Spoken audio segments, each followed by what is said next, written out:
Welcome to Thinking Green. I'm Ronna, and before I introduce tonight's guest, I have an announcement about an event that's taking place tomorrow.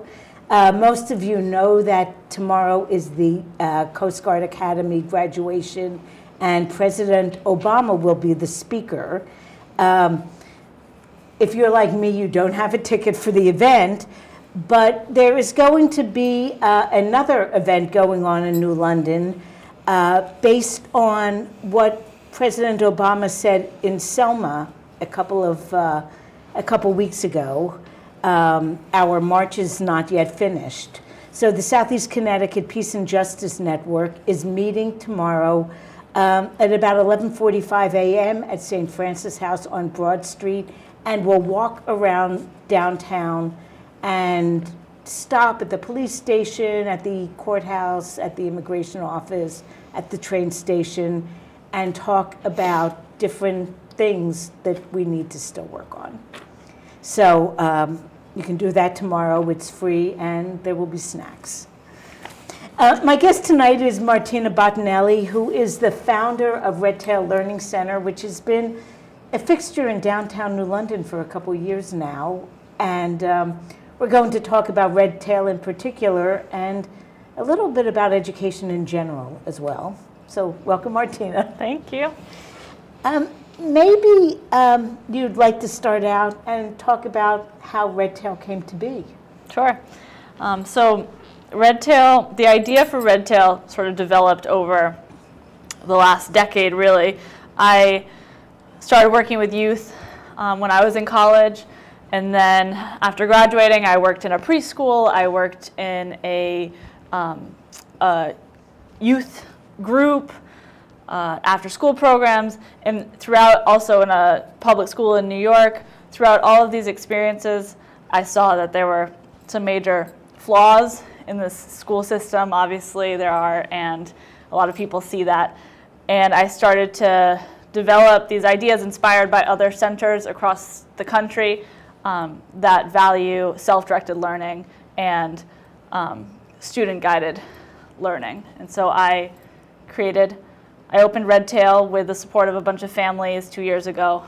And has moved to a better space since then. Yeah, we started in a really small space just to get started, and unfortunately, there are stairs and there's no elevator, and so that's kind of a huge issue when it comes to offering accessible education. So we moved into a ground floor location that's also a little bit bigger.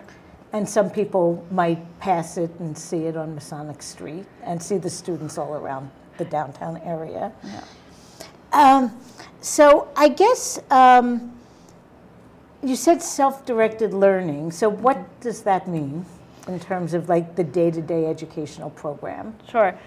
So self-directed learning is definitely an umbrella term for the idea that students of all ages should have some kind of say in where their learning, their education is going. So at Red Tail, it looks different in all different places. Sometimes it means that in a class, so let's say it's a math class, the students' specific interests are guiding the curriculum development that the teacher is working on. So if you have a student who's an artist and very hesitant about math, although there's obviously a lot of connections between math and visual art, the math teacher will make sure to incorporate math through visual art.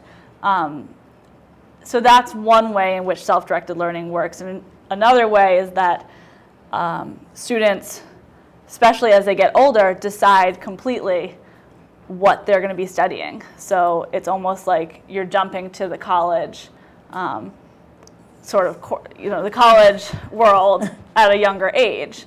And the assumption is that children and youth, they know things about themselves, and that knowledge is what inspires the learning process. And all the different subject areas can be incorporated in whatever subject matter the student is really interested and inspired. Exactly. It is, yeah, the way I see it is that we're going to touch on reading, on math, on science, on humanities by doing an in-depth study of skateboarding. It really is possible.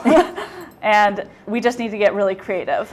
And the students who love skateboarding are going to learn all of that stuff. Exactly.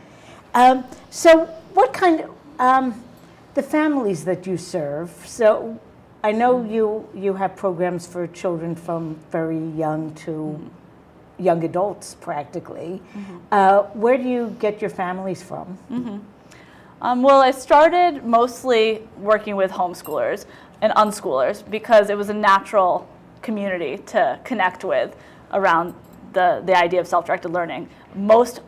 The homeschooling families that I work with, at least, have chosen homeschooling for a number of reasons, but I think predominantly because they see some major issues with the standard school system and are looking for an alternative, a more individualized curriculum for their students. So I've been working with homeschoolers, but we really are trying to just connect with all families, and especially families that whose students have had a challenging experience in school and need the support of a small environment where they can kind of rekindle their love of learning. I think that's really where Red Tail's going. We really want to help students who have lost that curiosity and desire to learn and need that rekindled.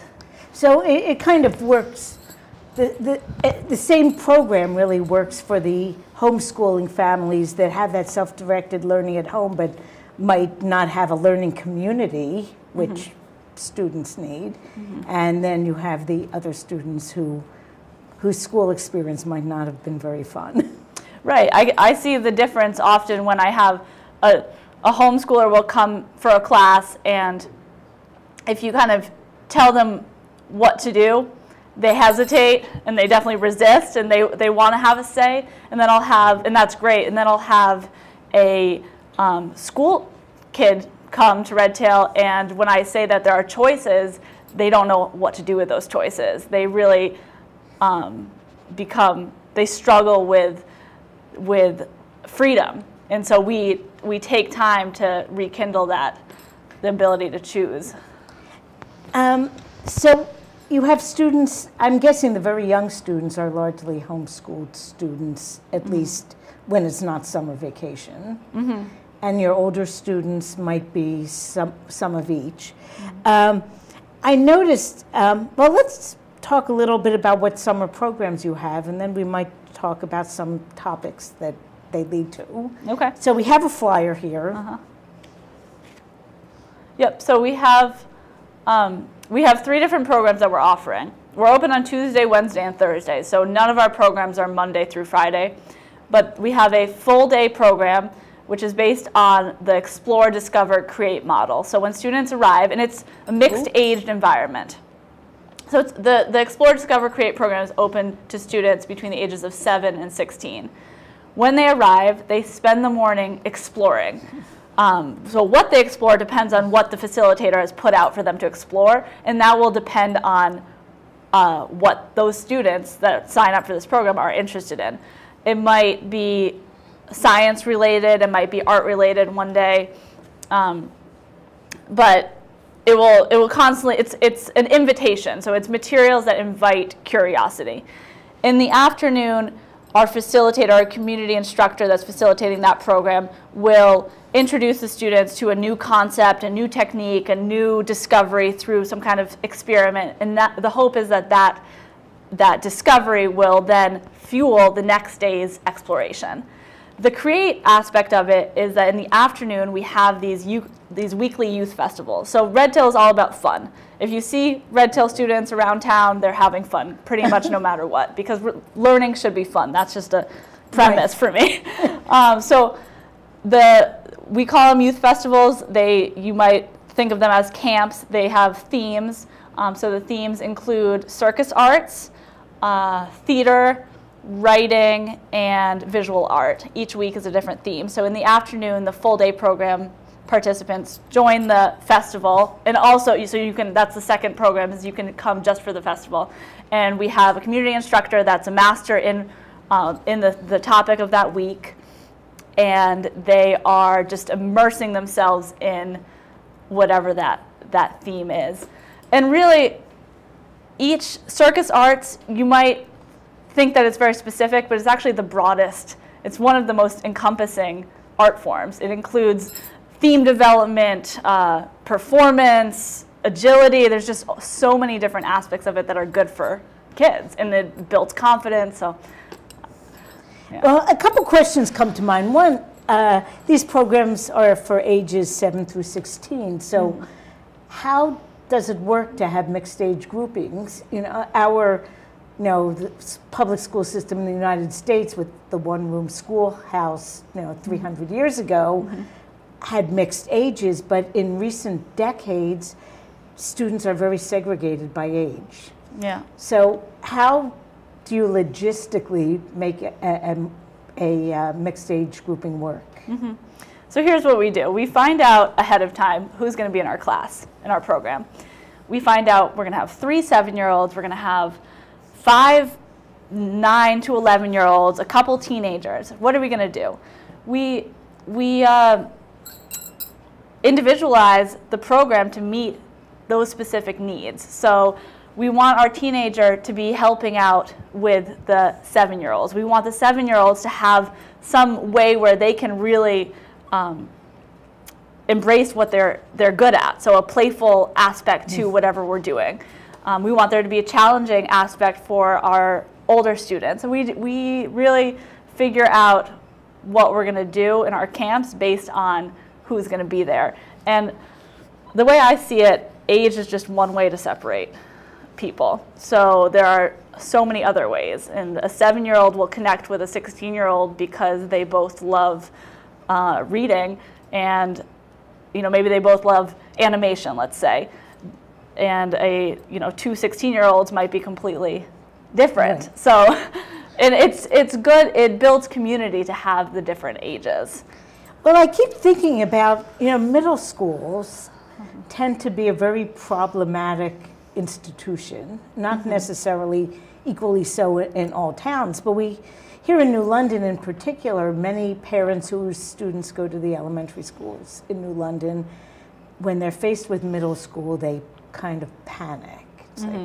And I've often wondered if the problem is that you have students, that's a really bad age to segregate kids by age. Yeah. They're disconnected. If they have older or younger siblings, they go to different schools. Yeah. So they're sort of, in this school by themselves with all their raging hormones and a lot of challenging social situations, and it's just incredibly challenging, I think. So I keep thinking that a middle school program should be attached. I don't know if it would be better attached to a high school program or an elementary school program with that kind of flexibility built in. Right. Yeah. Yeah. I think it's Erik Erikson, who's a foundational part of educational philosophy. He said that in adolescence is the time when we start to identify ourselves based on how others are identifying us, and there's that really complex dynamic where it gets really confusing. And I think that when we separate our 12-year-olds from their childhood, we just cut it off like that, and then also separate them completely from mentors, they're lost in this abyss of who am I, and we're almost setting up a Lord of the Flies sort of setting, which is really sad because it's an exciting age. My own teaching preference was toddlers, which I guess are like mini adolescents in many ways, in terms of working so hard at their, establishing their sense of self, and it being a very challenging time as a result. One other piece about that is that I've noticed that our 13-year-olds, our 12 to 14-year-olds, they're leaders at Red Tail, and they embrace that. And I think that building that identity of leadership because you're around younger kids is going to allow them to enter high school really with a strength that they wouldn't have if they were in a middle school. I know the local school system has gone a very different direction, but about 15 years ago, the idea was floated of having local elementary schools that were kindergarten through grade 8. Yeah. And the parents of kindergartners thought, oh, you know, this would be so frightening. Yeah. But I kind of am sorry it didn't happen. Yeah, I think that's a great idea.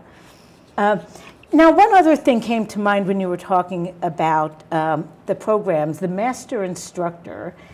How does the role of that instructor fit in with the student's self-direction? So often it's a learning curve for the teacher, especially if the teacher that's coming in has teaching experience, because you're going to spend, if you're teaching at Redtail, you're going to spend a major part of your unit understanding your students, building a relationship with your students. So that's, I mean, once you build a relationship with your students, the behavior things just kind of, there's no behavior issues because you have a rapport. So that the relationships are where teachers learn about their students. And honestly, students learn about their teacher. And those, they relate to each other because together they figure out what are we curious about, what do we really want to know more about, and that informs the development of the unit. Throughout the unit, and sometimes it's more teacher directed and sometimes it's more student directed. I'm very student directed teacher. I've had people come in who are very teacher, like they really lead the class and the students still love it. So it's just a dynamic that we always try to be aware of. Throughout the unit, there might be a time where students get to work on their own projects. If the unit is more teacher driven, then there's going to be an opportunity for students to work on their own projects. So it's, yeah. Well, again, you mentioned something that's often ignored, I think, in the public schools for no reason that's inherent in public education. The relationships are the basis for behavior. And right now, you probably know that how schools do discipline can be very problematic. It pushes kids out, and it isn't very relationship building. So I was curious how that works. Do you have kids who are off the wall and drive you all crazy? And if so, how do you deal with it? Yeah. Well, our space is very free. So I'm hesitant to say that because I know that for some people that will turn them away. But it's free for a reason. We really want a space that embraces, we have a lot of kids with, ADHD diagnoses, for sure. They are hyper. And so the way I understand it is that instead of having our baseline sort of expectation for students at a level that they cannot naturally meet, we put it at a level that they can naturally meet. So we expect our students to get up and move around every 10 minutes. If they're anywhere under the age of 13, they need to get up and move around every 10 minutes. That might seem like a little bit of an exaggeration, but we embrace moving around. We embrace conflict and conflict mediation. So if somebody says something that triggers somebody else, we're going to talk about it. We don't have an agenda. We don't have a test that we need to meet.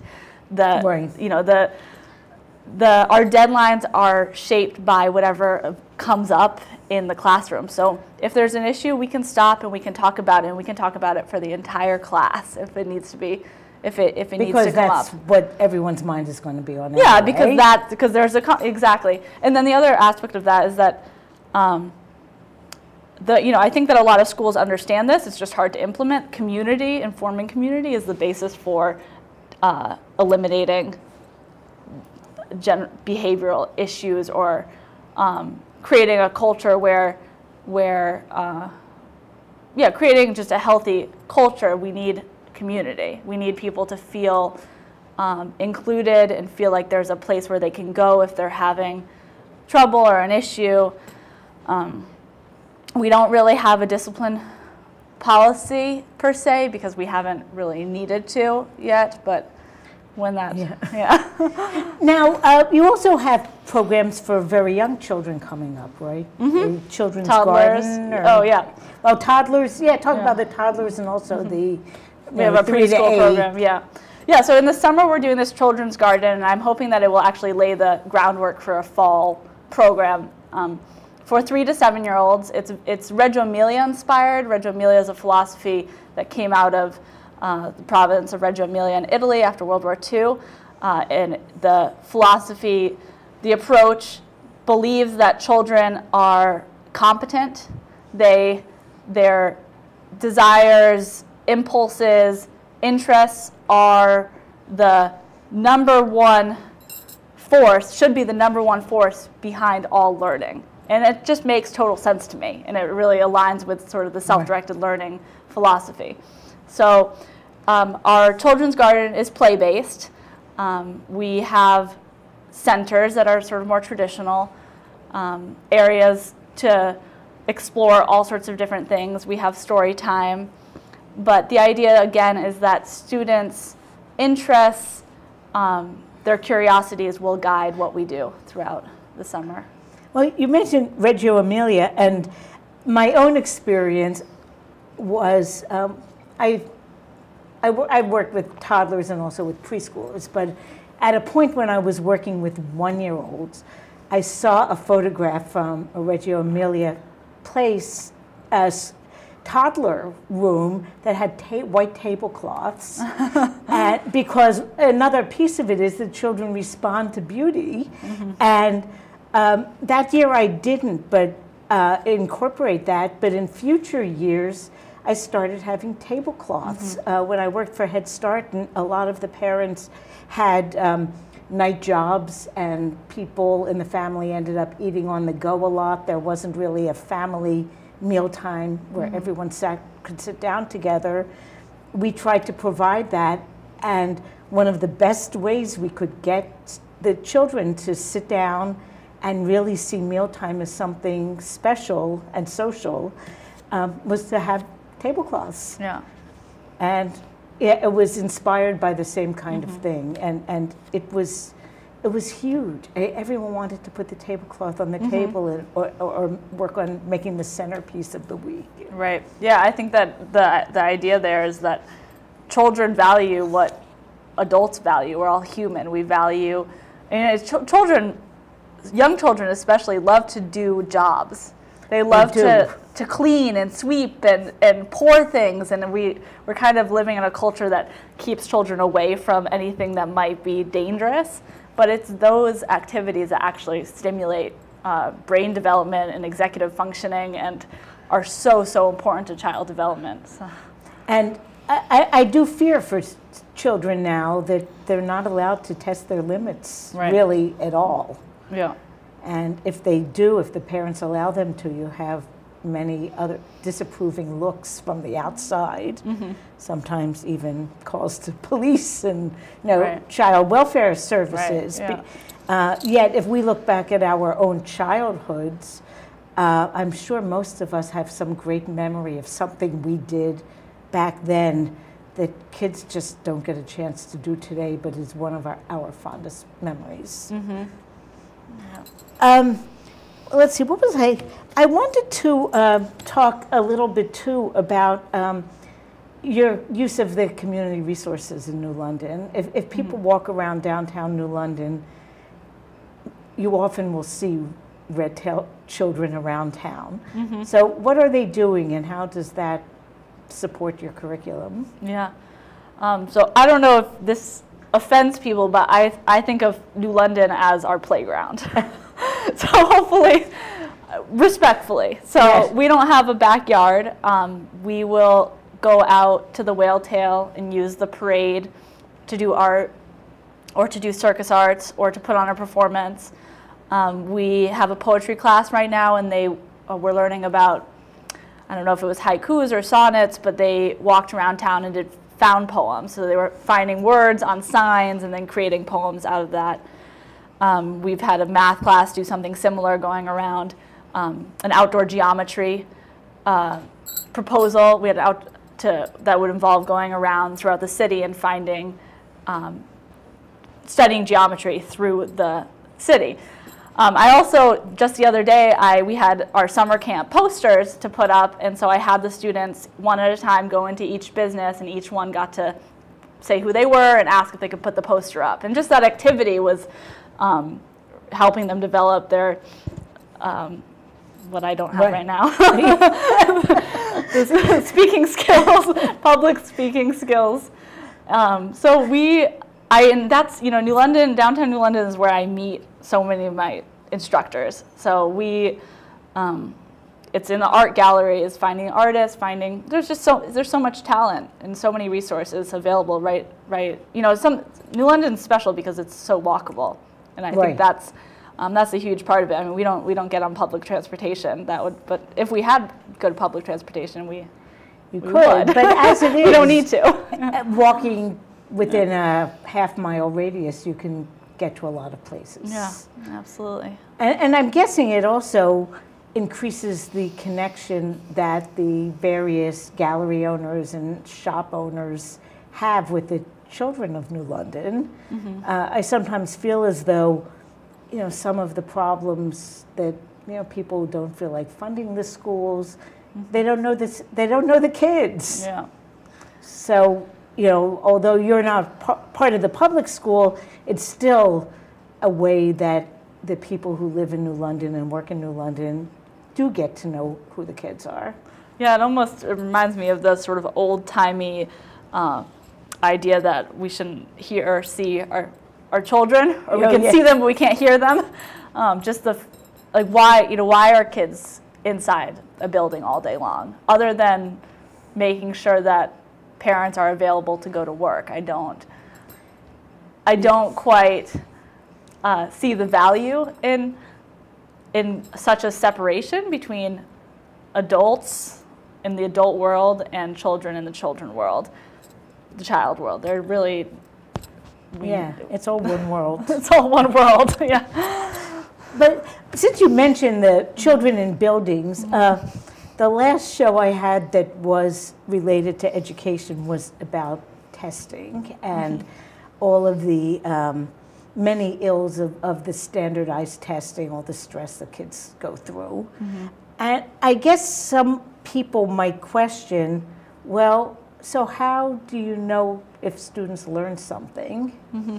So I wanted to ask you what you think of as assessments that really give you information about what the student knows that doesn't make them, want to throw up out of stress. Right. I think the first step is understanding how students perform best. So assessing first their assessment skills. Some students, it's very true, some students love to take, fill in the tests, and they do well in them. And then so many others, it causes anxiety, it's not a reflection of what they know. In fact, and it actually, the experience of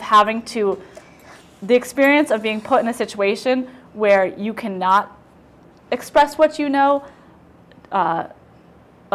it affects negatively your learning process. I mean, it affects your identity. So anyhow, back to what we do is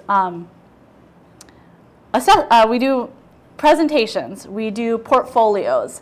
So students can choose one of three options sometimes. So that the three options might be and it really depends on the class. So if we were doing, let's say, our poetry class, maybe there's an option to take a more traditional test. Maybe there's an option to write an example of a sonnet, write an example of a haiku, write an example of what other type of poem you've learned. Maybe there's another one where you get up and you perform and you give a presentation. So it's all just figuring out whether students are, kinesthetic learners, whether they're more verbal, depending what their learning style is, then providing an assessment that matches that learning style. So giving them a way to communicate what they learn that isn't one size fits all. Right, exactly. And the challenge, if I talk to anybody that's sort of in the school system about those ideas. Well, actually, those ideas are being implemented in many different schools, but not so much around here. But often the response is, well, how do you do that with this number of students? And so that's when you kind of need to get to some of the roots of the problem, which are the challenges of having a class of 30 students or more. And I think that's exacerbated if you have a class of 30 students and they're all the same age. Mm-hmm. So it isn't, so you can't set it up so that some have mentor roles and, you know, some are working in small groups with different skill levels. Mm-hmm. You know, once again, the old one-room schoolhouse had a pretty big class size, but because the students were all different ages, I think they spent a lot of time teaching each other. Right. So yeah, it wasn't absolutely. all on the teacher to mm-hmm. be there. Yeah. But that said, I am in favor of smaller class sizes mm-hmm. within our public school system. Mm-hmm. I can't imagine what it's like for especially a teacher of, you know, kindergarten through about third grade, trying to meet needs of 28 students in a class in New London. Right. Yeah, something I think about often is how teachers today have, over a decade of teaching, you're going to have thousands of students. A student in our school system is going to have 5 teachers, maybe. They have 5 adults by the end of 5th grade that, if you're in like a very traditional public right. school, that you've interacted with. At Redtail, or in my ideal educational environment, I, as a student, or students that come to Redtail, have relationships with so many different adults. So it allows them to build. The relationship between the teacher and the student matters to the content. It affects how a student learns. So when you have one teacher for your entire school year, and if you don't have a good relationship with that teacher, it really could affect how you learn that year. And so I think it's just so important to have more mentors, more people to work with. And if any of us think about like our high school experiences or our college experiences, we all had some teachers that we really couldn't learn from. And mm-hmm. I'm not sure that it totally reflects on them. It's just that they're just... No, we're people. We're human. Yeah. I mean, there is an art and science to teaching, but it's very hard to eliminate the fact that we have an identity as teachers. Right, and that students have an identity as students, and sometimes it's not a good mesh. Mm-hmm. As good as a teacher might be. Mm-hmm. But if you're not limited to just having a single teacher and everything hinging on your relationship with that single individual, it would take a lot of pressure off if mm-hmm. you're exposed to 6 adults and you have a great relationship with 3. That could sustain you. Right. Now, going back to what you're offering this summer, I thought maybe how can people like register for this kind of thing? How can they get involved? Yeah, so if you want to if you have a child that you want to sign up, you can just email or call. And the email is on the website, it's on the posters. The posters are around town, but it's info@redtaillearning.com. And we have a phone number. And it just starts with a conversation. So we don't have an enrollment form online because I want to meet you first. You know, you want to meet me, and we can talk and we can, you know, hash out the details and see if it's a good fit. If you are an adult or an older youth that wants to volunteer, or maybe you want a job, we have openings always for community instructors that usually teach a 1-hour-a-week class or a short. Or maybe a camp, or And would those people like have a choice of, well, which age group? Do you find the volunteers, some really like the younger students and mm-hmm. some like the more mid-elementary through high school? Yeah, students? Absolutely. So I'm always just trying to match the right adults with the right group of students. Now, the other question, and I guess finance-wise, uh-huh. How do you get funded, and how much does it cost for people to participate in these classes or have their kids participate in them? So right now we are a fee-for-service program. So we are sustained by tuition. We're very flexible, and we do payment plans, and our goal is to become 100% free programs. That's the vision for Red Tail, is to become a 501c3 nonprofit and try to get grants and offer free programming. But right now, that's not where we're at. And actually, it's going to help us to show that we've done a couple years of offered good services, and the community has paid for it and showed that they wanted it. That's going to help us when we go to try to get those grants. And actually requiring a certain small amount of money or in-kind, volunteering isn't a bad idea to help, solidify buy-in. Yeah, I mean, the reality is that we all pay for education. I mean, we pay for it through taxes, but we're investing in education all the time.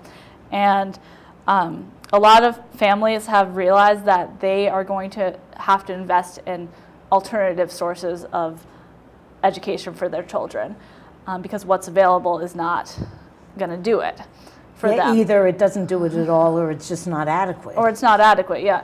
And my goal is to be as accessible as possible, and it's hard to do that when there's a cost to it. But right now, our cost is as low as we could possibly make it, and we're always willing to just be as flexible as needed to make sure that the kids that need to be there are there.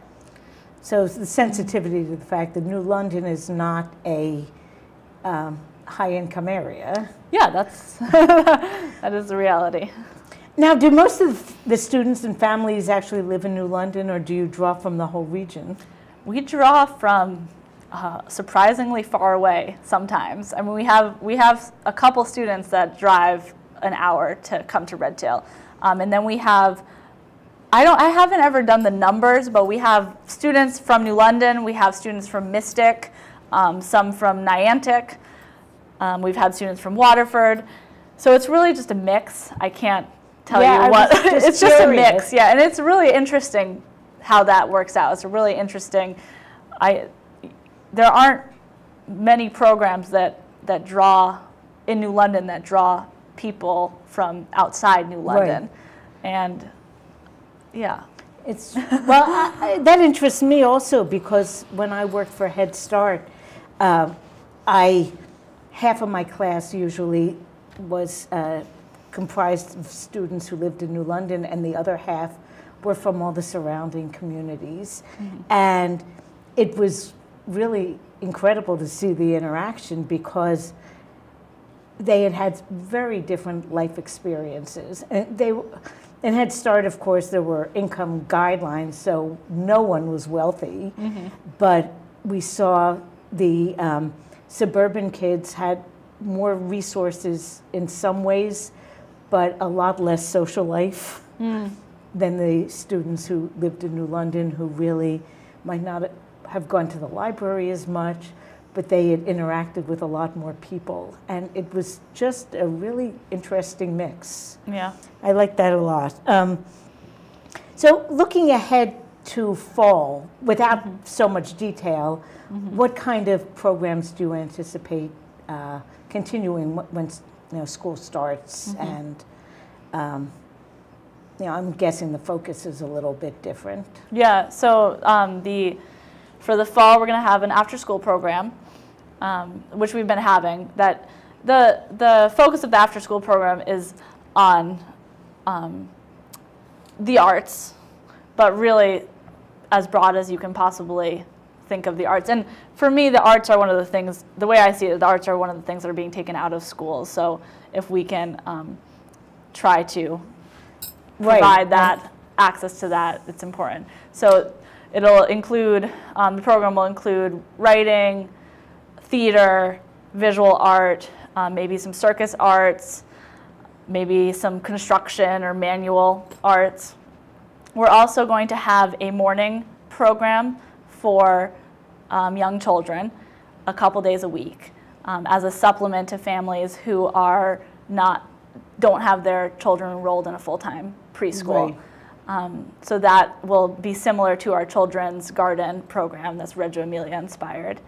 And then we're going to launch a alternative to school full-time program for a very small number of students. So I've received a lot of calls and emails from families who have just had kind of devastating experiences in the public school system and are not, interested or able to look into an alternative private school, and are looking towards this idea of not doing school but needing a center where that can facilitate that process. So the model for that is very much based off of a program called North Star, which is in Hadley, Massachusetts, and it's a self-directed learning center where all the students are enrolled full-time and they do what they call an alternative to school. So they're now, how long has that program been in effect? It's a while, a decade maybe. Yeah, it's doing really well. And there's actually they're sort of sister programs that are emerging all around the country, but there's another one in New Haven, and they all focus on teens. And I've really heard from families that their kids are in 3rd, 4th grade and they're experiencing just a lot of struggle because their kids don't fit into the mold, and their identities are being compromised because of that. It is too bad that our public schools can't move towards accommodating people who don't fit into the mold. Yeah. Well, what I'd love to see is a school within a school model. I would love to offer a self-directed learning program within one of our public schools. I think that would be great. There was something similar to that in Winthrop School about 6 or 7 years ago. It was in existence for about 3 years. And it was not totally self-directed, but it was a more integrated day program so that all the learning was very connected with whatever topic was being studied. And it cost more money, and kids' test scores weren't as high. And it's really kind of sad because the test scores, of course, just test a very limited knowledge of math and reading, and really leave out so many other things the kids learn. But maybe its time will come again. Yeah, there's been some really good models, especially out of Massachusetts for whatever reason, of school within schools. And you definitely have to kind of throw out the traditional testing methods. You can't do a self-directed learning program or an alternative program within your traditional school and then use the same methods of assessment that you're using for all your other students, because there's complexities to it. And as we've learned in the public schools, the way you assess does impact how you teach and what you teach. Right. Which is unfortunate, but true. Now, what kind of support do you feel like parents are coming to you in need of? Is there?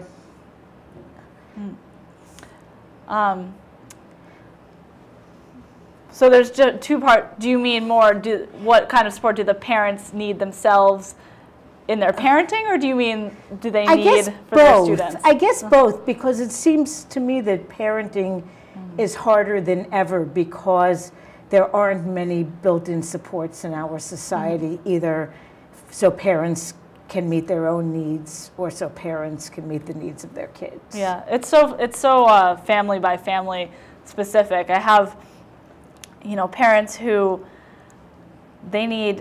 are looking for help in advocating for their students within the school system. And just having another educator that's not sort of on the side, sometimes it feels like it's you as a parent advocating for your kid against the 20 people that are sitting at the table. And they all have those letters next to their names, so what they say counts. Exactly. So to have another educator from outside the community, from outside the school that knows your child in an intimate way around their learning style and who is also an educator, that can be really helpful. And so I do a lot of that. And then there's the parents, families who are doing everything wonderfully in terms of academics and are looking for a place where their child can get a really healthy social environment. And that's specifically for the homeschoolers. So, I try to offer that community space. Now, we have like 4 minutes left. So just for a minute, I know you just went back to school and just completed going back to school. What kind of things was this last bit of study meant to direct your learning towards? So I did my master's in education, and the focus of my studies was on self-directed learning, but my thesis was about my own experiences with education, and specifically the opportunities that I had throughout my growth and development to pursue the topics and subjects that interested me, and then how that has affected who I am as a human being. And now you're ready to come back to Red Tail. Yeah, now I'm ready to make sure that this organization becomes a solid, strong organization. And once again, just as a closing thing, let people know how to get in touch with you if they want more information, or if they want to look into it for their own children or for their own volunteering. So the first thing to do is go to our website, which is www.redtaillearning.com. You can call me, and my number is 860-373-0402. And you can email me at info@redtaillearning.com. Well, thank you, Martina. Thank you. And we have like 1 minute left, so that's good. And I'll see you and the students City around Hall, town, Whaletail, City Pier, Bank Street, everywhere. So thank you so much. Thank you. I have one more announcement that did not get onto the community calendar, and I hope it's not totally inappropriate, but on Thursday night, there is a pub crawl that starts at Sea Hunt, and it's sponsored by the Connecticut Trust for Historic Preservation. So it is a walk to all the downtown New London bars that are in very old buildings. And I have a planning and zoning meeting. I won't get to it. But you can buy tickets at Sea Hunt. I don't know what the cost is or anything, but it benefits the Connecticut Trust for Historic Preservation. And it seemed to me to be a very intriguing combination of activities. That said, thanks, Martina, again, and we'll see you all next week. Thank you.